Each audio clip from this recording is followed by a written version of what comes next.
ఎవరి ప్రేమ నీ పక్షంగా ఉన్నా లేకపోయినా శాశ్వతమైన దేవుని ప్రేమ మాత్రం నీ పక్షంగా ఉందని గుర్తుపెట్టుకో. Please remember that God's love is for you. దేవుని ప్రేమ నీ కొరకే, దేవుని ప్రేమ నీ పక్షంగా ఉంది. చాలామంది ఈ రోజుల్లో యవనస్తులు తప్పుడు స్టెప్స్ వేయడానికి, రాంగ్ డెసిషన్స్ తీసుకోవడానికి కారణం ఏంటంటే, ఎవరో ఒకళ్ళ ప్రేమ నాకు దొరకాలని లోక ప్రేమ కొరకు ఆరాట పడిపోతూ తమ జీవితాల్లో ఎన్నో తప్పుడు నిర్ణయాలు తీసుకుంటూ ఆ తర్వాత for the rest of their lives they are living a life of regret.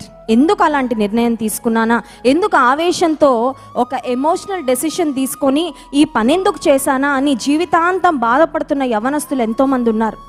దేవుని ప్రేమ మీద నీ జీవితాన్ని నువ్వు కట్టుకుంటే నువ్వు అంత ఈజీగా లోక ప్రేమలకు ఆకర్షించబడవు. You will be so strong and most importantly you will be very stable in your mind. నీ మనసులో నీకు కావాల్సిన స్టెబిలిటీ దేవుడు ఇస్తాడు.